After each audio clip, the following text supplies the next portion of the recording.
All right, welcome back, everybody. This is another episode of Junior Resource Investing. I've got Michael Wood from Sendero Resources, who's going to be talking through some drill results that they had out today. This is May 1st. Before I hand it over to him, though, just bog standard disclaimers as always. Blue sky conversations will be had, forward-looking statements will be made, and we are not your financial advisors.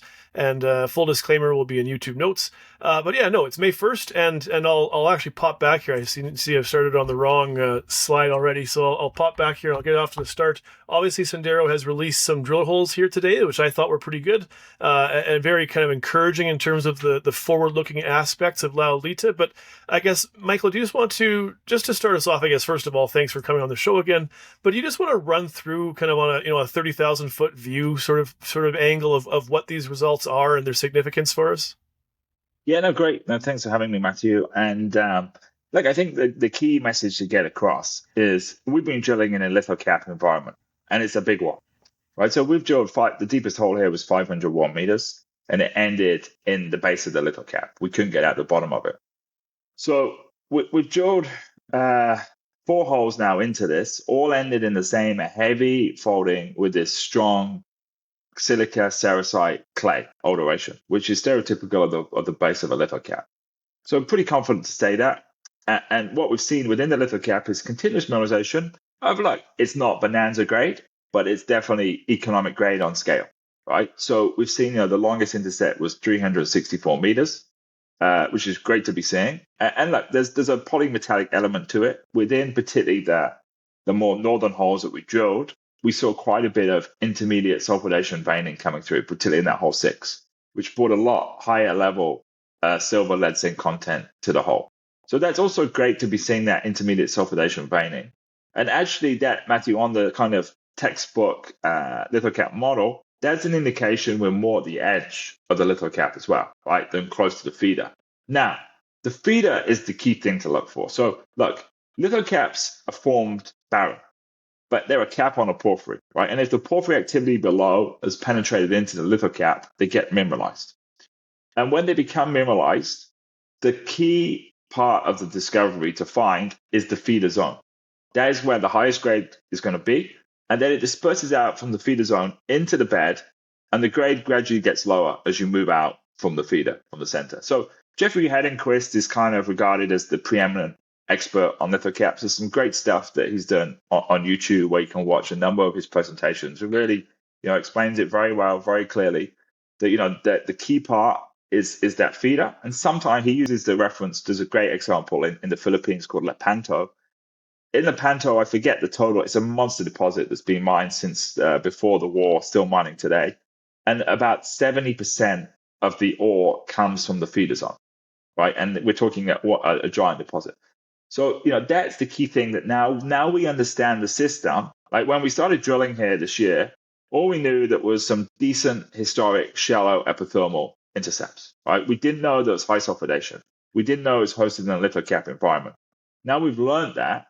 Now we obviously want to vector into, okay, so where's the source of this lithocap? Right, that is the key prize for us to be looking for now, and that's been the focus now, and will be the strong focus going forward in the exploration. And it's very meaningful, right? Philo is a lithocap, and that once they found the source, it was a game changer, that whole 41. Pascualama, which was an amazing deposit further south from us, the Barrick one that straddled the border between Argentina and Chile, also a lithocap, I think 40 million ounces plus Pascualama. So they're amazing deposits when you can find them. And yeah, for us to be saying we found a large mineralized lithocap is very meaningful geologically. Now, look, we have to go and vector in and find a feeder. We have some pretty good ideas where it could be, particularly these 2 main magnetic anomalies seem like big porphyry intrusions coming up into the lithocap. So we definitely want to test those. Unfortunately, we didn't this season. With the 2 holes we drilled, didn't get through to test the magnetic high. But good indications, particularly on the eastern one, the one we drilled out on this map here over the most eastern one, and we touched on in the press release, for the first time we saw bornite in the assays, right, in the drill hole. So that's very encouraging to show us that potentially, that might be, it's all speculation at this stage, Matthew. There's a number of places where it could be. And we want to do deeper geophysics as well. Look, we did the ground magnetics and we did some IP, but the IP didn't go down that deep. To be honest, it was kind of, I think, 250, 300 meters. And we weren't 100% convinced as well because of the cover. So we want to do better, deeper geophysics. And MT has been successfully used by Philo to help them delineate at greater depth what's going on. That helped them guide them to their hole 41. So that's definitely something we're thinking. But now internally, we finished the season. We want to digest all the results, go away and plan, and then come back, for the field season starting October, November, where hopefully we've got some good targets where we believe could be the feeder zone, and we can start to test those. So that's kind of the overview, Matthew. And I think, we're just talking on the grade, definitely a lot of talk on the grade from the first holes. Look, we started to see it picking up in patches. 22 meters, for example, of 1.61, pretty high up in the hole is good grade. And one strategy we could do is just try and follow these high grade zones down, right? And that could well lead us to the feeder. That's a very simplistic way of doing it. But we actually think that, where we've been drilling probably isn't. The feeder could be a little bit away from where we've been drilling. And if that is true, then that is really, really a sizable lithocap. Look, lithocaps can be up to 10 kilometers square of surface. They can be massive.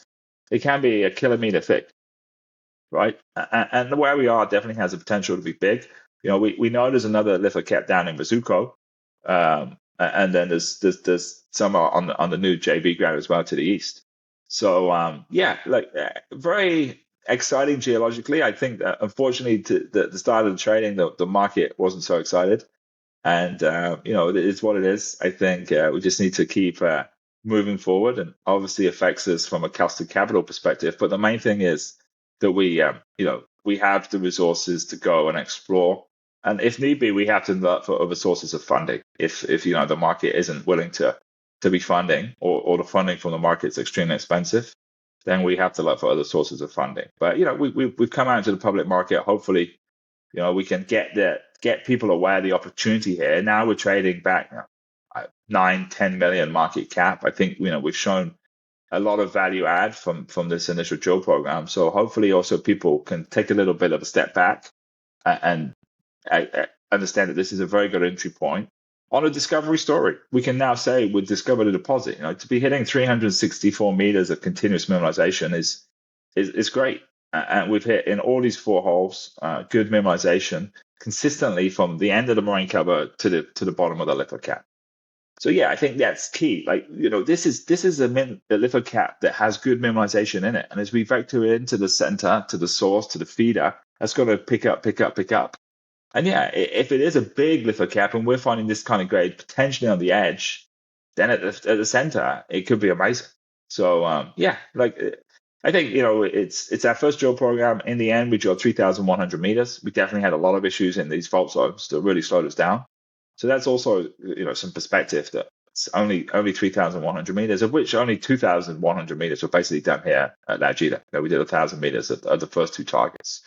So definitely wanted to get more meters into the target, and hopefully we'll do that later in the year and move the target forward a lot more meaningfully. But there's some obvious targets already, Matthew, but definitely we want to do some deeper geophysics, digest, get a lot of brain power going into the targeting, and come back and start testing these targets later in the year. Well, you've definitely you've come out swinging here today. I kind of like it. Obviously, this is the part that I find curious about this, and this is almost an echo of our last conversation, where to me, very much an affirming and positive news release, where, as you said, it's not blockbuster barn burner grades, but as you said, at scale, these are mineable economic grades, and more importantly, it demonstrates and proves that there is something that is very much worthy of follow-up. And then the disconnect, the frustrating part for you, and I can feel it in terms of just like your responses here today, is that sort of positivity from your perspective is just being matched with kind of the bottom falling out of the market in terms of share price. Down to a $10 million market cap. There's projects with kind of moose pasture sort of thing, right? That trades at those levels. So I can appreciate why you're kind of, like I say, kind of coming at this pretty passionately. You've touched on a number of topics I want to talk about. I think one of the things I want to do here is kind of, and we were talking before recording, and you definitely hit on these answered a couple of these questions already, but kind of maybe first geology, right? And first geology lesson in terms of helping people kind of walk through what you've done here. That the 0.8 grams of gold equivalent maybe you're not gonna write home to grandma about it, but still, nevertheless, is actually quite significant. And so, yeah, I mean, I wanted you to talk about the lithocap and the feeder zones, and you touched on those pretty well, right? I mean, I think that's exactly what pushed Philo into overdrive, as you were talking about, right? Is that their discovery years in, right? And that's, you guys are kind of doing this speed run of a mini version of Filo del Sol at this point, that you can already start to vector in on a feeder zone when it took them 40 some holes to get there. But maybe let's just take a step back, because I think that, there's a quote. I mean, you're hitting all the right kind of rocks, and there's a quote that maybe I will, or maybe I won't read the whole thing here, but there's a quote from I think it was your description of hole 6. Don't quote me on that, but primary mineralization consists of disseminated and quartz vein hosts of chalcopyrite, overlain by pyrite chalcocite, black sulfides, filling fractures and breccia matrix. Additionally, numerous intermediate sulfidation epithermal veins have been identified, composed of quartz and massive sulfides, predominantly galena and sphalerite, together with elevated gold, silver, zinc values, and the whole ended in a fault zone with strong silica, sericite, clay alteration. This is the believed base of the lithocap. I mean, to me, that, like, all the right kind of rocks, I guess is my point, right? That all the right kind of rocks that you want to see in a porphyry, economic porphyry system, you're dragging through them. And so they're not really a question there, but I just wanted to maybe bring that up. But then this is now hole 8 that I'm talking about now, but you reference in your news release, and then maybe, again, this is maybe just trying to demonstrate to people in a very clear way what's going on here. But, boronate replacing chalcopyrite, that's obviously a very positive thing. I mean, boronate just has a higher grade copper than chalco, but I mean, it's also a bit of a signpost for the kind of system you're in and where you are in it, right? And again, maybe just to demonstrate clearly for people, can you just explain boronate and its significance for you guys in terms of what that is?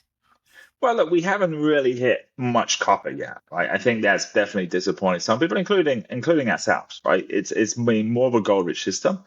And look, actually, when you look at these systems, generally the gold keeps moving, right? So gold actually is often in the peripheral part of the system, which is also a good indication that we are in the peripheral part of the system still, because it's gold dominant.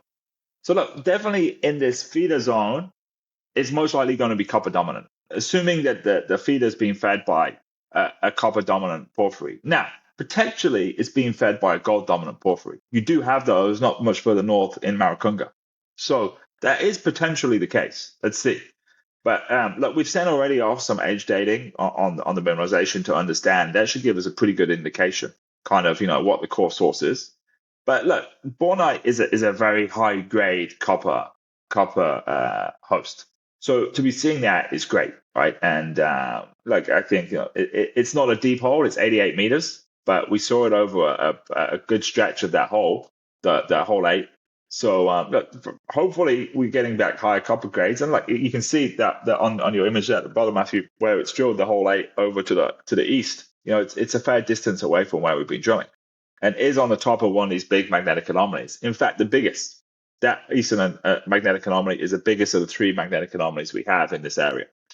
So yeah, encouraged by that. But it's a big system, Matthew, for sure, that's mineralized. And yeah, when you're getting these mineralized lithocaps, you've generally had a lot of hydrothermal activity bringing the metals up into these beds. So that's great to be seeing, and geologically quite significant. And yeah, we touched on the grade; it's picking up in parts, and I think there's definitely the big overprint there from the intermediate sulfidation aspect came through. We're getting some good silver and zinc hits, particularly in not the one you got here, but particularly on hole 6 and hole 4 to a little bit.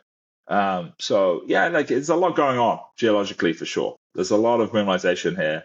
You can see, I mean, we gave the kind of outline of the holes. This is hole 6, and you can see you can really see the kind of porphyry dikes. I mean, that's, they're not thick porphyries, these parts coming up through, right? So that's great to be seeing. And the fact they're coming up into lithocap environment is a good indication that there is a major porphyry system below the lithocap. So, very encouraged by that. And, yeah, I mean, actually the grade, we didn't, because this is already, this was a hole 6 and, time was ticking. So we moved on. I mean, maybe we should have kept going a bit deeper, tried to get through that fault at the bottom, but we hit a very similar fault to all the other ones. So where we drilled 100 meters plus, we couldn't get through. So in this case, we stopped it a bit shorter. Yeah, we're pleased. We're definitely pleased. We feel we've learned a lot about this deposit this season on a relatively small program, and now we want to go, digest, add to our understanding of the deposit, and vector into this big prize, which is the feeder zone into this, and then getting through and understanding what's below, right? And you could have a massive porphyry complex if we're lucky. Definitely has the potential, and also continue to delineate the size of this lithocap. Right, it's kind of open, it seems, in all directions to us from where we've been drilling. So yeah, a lot to do, and I think the issue for us now is getting the resources to do it. Unfortunately, this market is still difficult. I would suggest at best, and it's a case where us as a new entrant, a new junior company, we're not getting love from the market. So that hopefully will change as over the coming months. We'll do our best to do that and get the resources we need at our disposal. But like, we own this property 100%. It's prime real estate, right? It's like having a beautiful house in Manhattan. Worst case, we sit on it and we say, okay, if you're not going to fund us, we'll keep it ourselves, and we'll wait for better markets to do funding. But let's see how things progress over the coming period.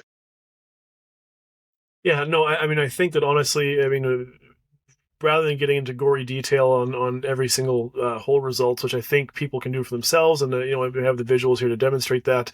I think you've done a pretty good overview of why, from your perspective, and why I think that there's validity in your perspective that the market's not fully giving you credit for what you're actually kind of managing to pull together here. So yeah, rather than kind of getting into extremely specific detail on a hole by hole breakdown, I think that you've kind of demonstrated what I was hoping to have you demonstrate. But then maybe just a couple of grab bag questions here, right? I mean, one on network, and then maybe a conversation about Eldorado, and then one more after that. But so you're running a Magnetotelluric survey, which is something I wasn't overly familiar with, and so I doing some reading, and uses natural EM fields versus your traditional EM or IP work where it's induced polarity, induced charged electromagnetic. But can you just, why is this significant, right? The use of it, you touched on this earlier, but can you just maybe explain for people again the significance of using Magnetotelluric and why it might help you so much in this specific kind of circumstance? Very simplistically, to look deeper. It has the ability to do very deep geophysics. So it was successfully used at Philo for them identifying their hole 41, which hit their feeder zone. And yeah, that hopefully we can get a similar outcome. That would be fantastic. So yeah, to have a look deeper into the system, and look, there's a lot of potential areas, but hopefully there's a pretty compelling one from deeper geophysics. There's maybe a few we want to test. But yeah, it should give us a pretty good idea with a lot greater depth of what's going on down there. We'll assess. Just something we've got a few quotes from some contractors, and it seems to make sense to do it to have a better understanding, because that's obviously the key prize for us now. If we can vector in on this feeder zone and we hit a bonanza hole, then I think the market will give us a lot of love. Right? It'll be a very different thing, and definitely it's been very obvious to me over the last month that the market's still very fixated on grade. Right? It's very fixated on grade, so that's what it is, and we need to give it some grade, I think, to get some more love. So yeah, it's definitely the priority, and if we hit it, it will be transformational. And yeah, some of the I think a lot of the world's major mining companies are now very keen on lithocaps. They understand the scale. Some of the best deposits that are being mined today are lithocaps. So yeah, I think that's definitely positive as well for us. After the first hole, we had a couple of major companies we weren't talking to reach out. CAs have been signed. Decent discussions going on. There's multiple other companies we've already spoken to. So I think hopefully we could also get some validation on that front to show the market, okay, here you go. There's some strategic investment, but hopefully we can also just show people this is a good opportunity where they can make some good money on getting in at this kind of point. Yeah, no, I think that's good projects are getting punished in this market, and it's just a frustrating reality, right? And I don't envy executives who have to try to raise funds and keep their companies alive. Why don't we? I mean, like I said, kind of just going through a couple more kind of quick hitting questions. I had a few different investors reach out to me asking to ask you about kind of Eldorado, and maybe if you could kind of discuss. I think maybe, and I'm just theory crafting here, maybe part of the issue is are people concerned about maybe not Sendero not distinguishing the results from Eldorado's, or how you're kind of building off that, or improving, or proving what they didn't, or maybe just like I say, just theory crafting here, so you can call me if I'm wrong, but I will give you credit 100% here that this is this is just a screen grab from I put the website URL, just a simplified version up there for people to use. This actually is in your most recent news release. If you scroll down, you can click, and Michael and Sendero actually do give the entire assayed results of every single Eldorado hole from what is now Ollita. And so, I mean, credit to you guys, right? You're helping investors do their own due diligence here. And so, I mean, I don't have the full one. There's 15 or 20 holes there. Here's the first three. But do you just want to? I mean, yeah. What do you think about that? I mean, what has Eldorado done for you? What have you done differently than them? Can you maybe I asked you this last time you were on, and it was more of a general kind of conversation. But can you maybe try to offer some specifics for people that are maybe concerned about how much you overlap and how much you distinguish and how much you've proven what they didn't, kind of thing, or your success versus theirs? Yeah, look, and that, when they drilled it back in 95 to 97, they did relatively shallow drilling where we drilled. You can see, I think the deepest hole was about 220 or so. And they actually drilled deeper further west. And they hit three holes actually close to the western magnetic anomaly, all ended in pretty good mineralization deeper. And that's definitely an interesting area to test as well. But yeah, like we spoke with them. They did RC. They didn't really understand the system, but they knew there was a lot of hydrothermal activity taking place here. They knew it was a big system. But they had a lot of ground at the time, and they were poking around in lots of different places. They had most of the London ground today, right? When they were doing this drilling as well. So, and a lot more as well. So yeah, like I think that they gave us a good guide, right? Definitely, you can see that hole 3 was a great hole. They 100-meter hole. They had 68 meters of 1.1, including all the metals there, like some good intercepts over 2 grams gold equivalent. So yeah, I think we wanted to confirm that we were getting similar grades in this area before we kind of were too public with this. So now we've done 4 holes here and similar kind of grades in the area. I think we've validated these historic results that we feel that. So yeah, we've put them out, and we've put out all the depths and the maps. And a lot of the holes that were done were just 50-meter holes. You can have a look. We put all the drill collars on there. They were doing relatively shallow drilling. It was a completely different time, right? 1995, gold was, I don't even know what it was. Vicuña was a gap. Nothing had been found there. So the expectations were not high. And lithocaps, basically, I mean, we had a chat with Gary Norden again the other week. Gary's been great. He was the founder of Eldorado and ran the exploration program. And, lithocap wasn't a concept back in 1995. It's a relatively new concept. We touched on it when we spoke with him.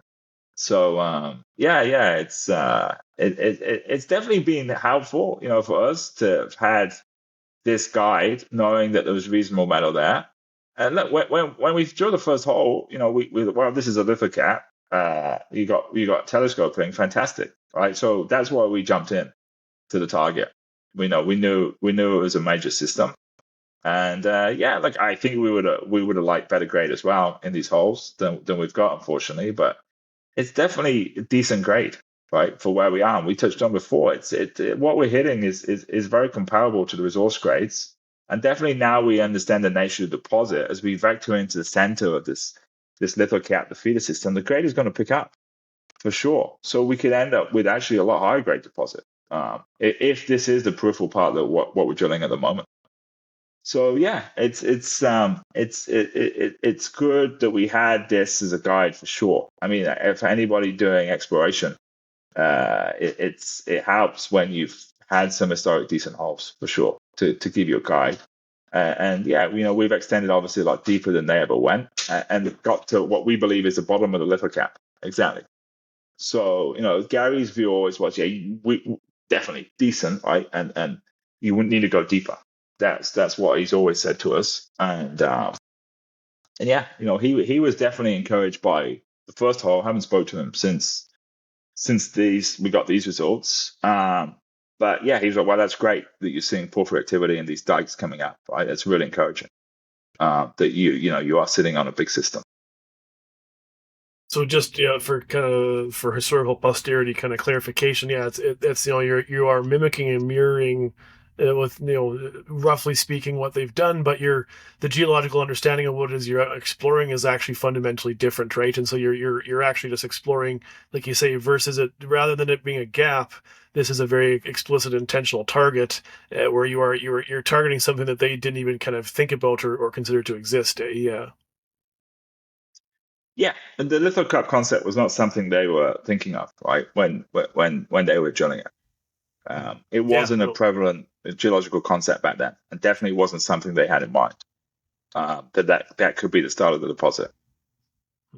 yeah, no, good. So I honestly I think that's kind of in terms of a run through of the news today. That does it for me. I wanted to end on the kind of the fly in the ointment, so to speak, right? Because if people check the stock price, I mean, yeah, it's down significantly again today. But I mean, why? What's going on here? I mean, is this, like I say, I kind of asked the Eldorado question.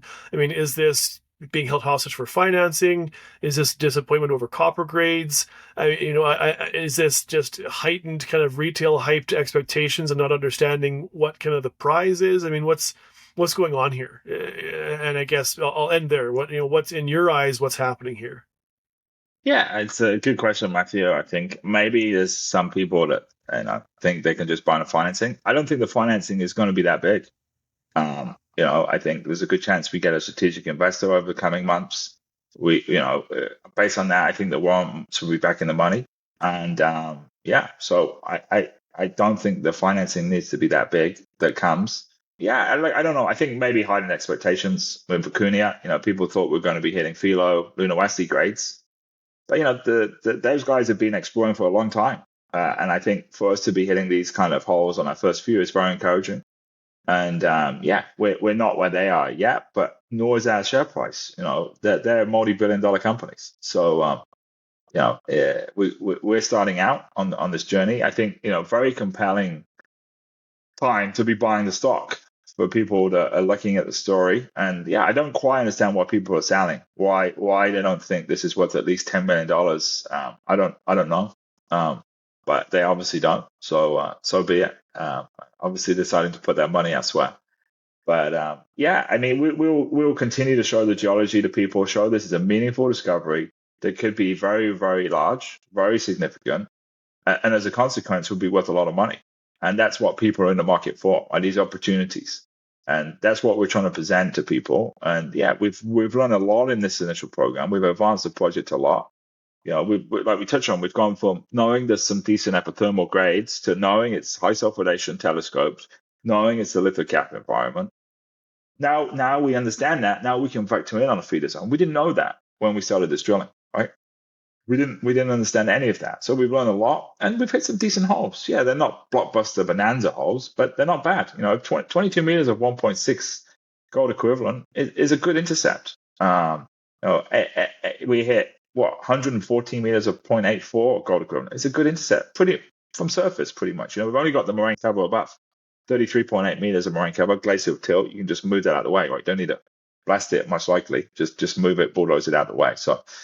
Very encouraged, Matthew, internally, geologically, moving it forward, and hopefully, we can start to show that to the market as well, and we can get some more love and support from the market, and people start to realize that this is a great opportunity to make money buying these shares at these kind of prices.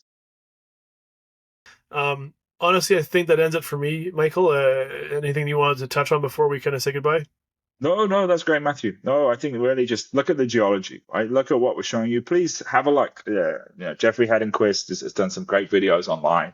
He's really the kind of regarded as the preeminent expert in lithocaps and explains it very simplistically. And when you have a mineralized lithocap, always it has a feeder zone, and that feeder zone will be the highest grade part, right? So if you're not excited by the grade we're showing you here of the lithocap, which we believe is very economic grade in a low cost jurisdiction, the grade in the feeder zone is going to be higher, and close to the feeder zone will still be higher. So we're onto potentially a very, very meaningful discovery, and I think that just needs to get out to the market. And I think unfortunately, maybe just hiding expectations.